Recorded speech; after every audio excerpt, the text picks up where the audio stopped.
처참한 비트코인 코스피 5000 찍는 동안 비트코인은 5000달러 내려갔습니다. 사실 지금까지 코인하고 계신 분들은 아마 이런 심정이실 겁니다.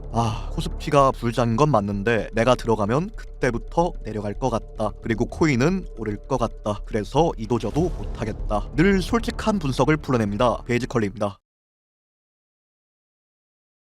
클릭해 주셔서 감사합니다. 이번 주 가장 큰 이슈는 아무래도 코스피 5000인 것 같습니다. 국장은 유례없는 불장을 기록하고 있습니다. 하지만 코인장은 유례없는 지옥입니다. 진작에 코스피를 했으면 하는 마음이 굴뚝 같을 수밖에 없는 상황입니다. 그런데 우리가 코인을 붙잡고 있는 이유는 이미 코스피는 늦었다는 생각도 들고 코스피로 옮겼더니 코인 불장이 시작되면 그거보다 최악인 게 없기 때문일 겁니다. 그래서 그나마 최악은 피하는 선택지가 하던 코인을 계속하는 것이었을 겁니다. 최근에는 유튜브에 코인 분석 영상도 잘 안 올라오는 것 같습니다. 그렇다면 저라도 올려야 될 것 같습니다. 1월 27일 비트코인 분석 시작합니다. 먼저 몇 가지 상황들을 살펴보고 우리가 할 수 있는 최선의 행동이 무엇인지 말씀드리도록 하겠습니다. 첫 번째 상황입니다. 4시간 봉에서 RSI 상승 다이버전스가 걸렸습니다. 다이버전스는 캔들과 지표가 반대로 가는 현상입니다. 캔들이 내려가면 지표도 당연히 내려가야 되는데 간혹 반대로 움직이는 경우가 있습니다. 지금이 그렇습니다. 캔들은 내려갔지만 RSI는 상승했습니다. 캔들과 지표가 서로 다른 주장을 펼치고 있습니다. 특히 상승 다이버전스는 은밀하게 상승을 준비하는 신호입니다. 이때 RSI의 수치도 중요합니다. 다이버전스라고 다 같은 다이버전스가 아닙니다. 수치에 따라 그 강력함의 농도가 달라집니다. 10월에 대폭락이 있었고 11월에도 대폭락을 했습니다. 이번에는 대폭락까지는 아니었습니다. 하지만 RSI는 역대 최저치를 가리키고 있습니다. 역대 최저치에서 발생한 상승 다이버전스, 이건 무시하기 힘들 것 같습니다. 다이버전스 이론에 의하면 매우 강력한 다이버전스입니다. 이 부분을 기억하고 다음 상황 보겠습니다. 다음은 유동성적인 측면입니다. 비트코인은 저점을 깨지 않으면서 상승했습니다. 이건 분명히 좋은 흐름이지만 한 가지 불안 요소가 있었습니다. 바로 유동성을 흡수하지 않았기 때문에 수많은 개인 투자자들을 등에 업고 상승해야 한다는 부담감이었습니다. 하지만 오늘날 절반 정도의 저점을 이탈하면서 많은 유동성을 흡수한 것으로 보입니다. 가장 마지막으로 흡수한 유동성은 바로 이 포인트입니다. 당시 14일 동안 극한의 횡보를 했고 그 횡보의 저가입니다. 그 저가를 아주 소폭 하회하면서 사람들의 손절가를 대거 건드렸습니다. 제가 추측했을 때는 1월 초 상승장에 매수했던 사람들은 이번 하락에 절반 이상 손절했을 것으로 분석됩니다. 상승 근거들을 의도적으로 소멸시키고 매도할 수밖에 없게 유인하는 차트였습니다. 한마디로 또 한 번 상승 동력을 만들었다고 볼 수 있는 상황입니다. 더불어 이 포인트는 아까 말씀드린 상승 다이버전스 자리이기 때문에 근거적으로 최소 두 가지가 겹칩니다. 이런 자리는 제가 아주 좋아하는 자리입니다. 둘 중 무엇으로 보든 매수세가 들어오는 자리이기 때문입니다. 그럼 그 반등에 힘입어 수익 낼 확률이 평소보다 높아집니다. 실제로 저는 거의 최저점인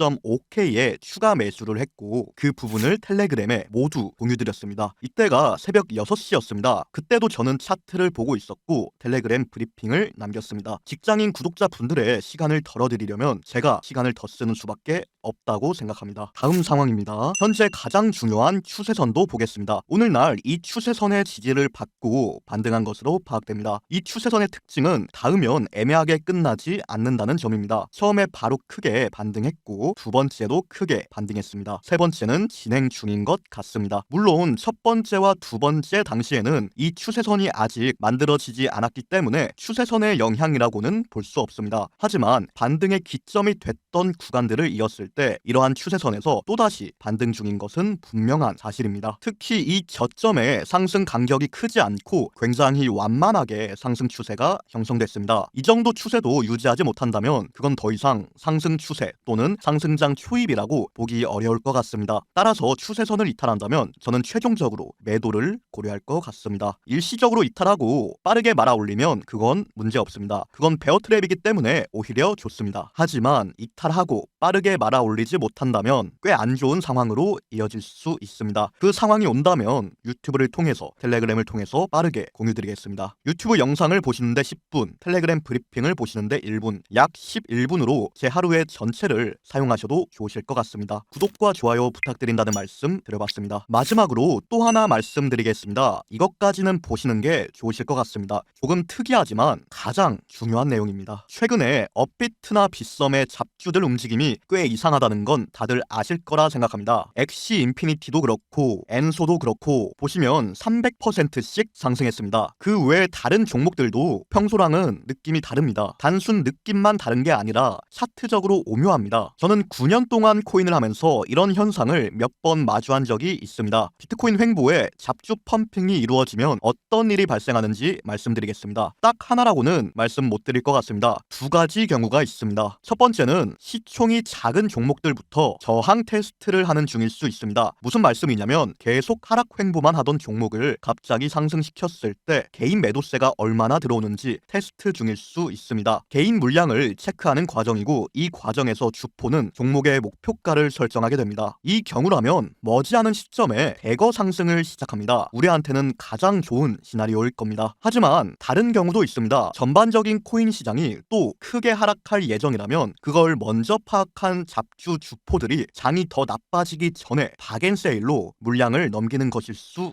있습니다. 이 경우가 최악의 케이스인데 투자자 입장에서는 잡주가 펌핑하니까 가뭄에 담비 같다고 느꼈을 텐데 알고 보니 우박이 우수수 떨어져서 곧 농사를 망치게 될 예정인 케이스입니다. 비트코인이 몇 개월씩 횡보하고 잡주는 몇백 프로씩 펌핑하는 와중에 애매하게 끝났던 기억은 없는 것 같습니다. 상승장을 먼저 감지한 세력의 선취매 작업이거나 하락장을 감지한 세력의 떨이 판매 작업일 수 있습니다. 결론적으로 저도 무엇인지 모르겠다는 말씀이 돼버렸는데 이 와중에 확정 지어서 말씀드리기는 정말 어려울 것 같습니다. 대신 단 하나 분명한 사실은 저는 눈 돌리지 않고 꾸준히 코인 트레이딩을 하고 있고 그걸 무료로 연지하고 있습니다. 그게 제가 할 수 있는 구독자분들에 대한 최소한의 매너인 것 같습니다. 특이사항 포착된다면 바로 말씀드리겠습니다. 그럼 시청해 주셔서 감사합니다. 베이지컬리였습니다.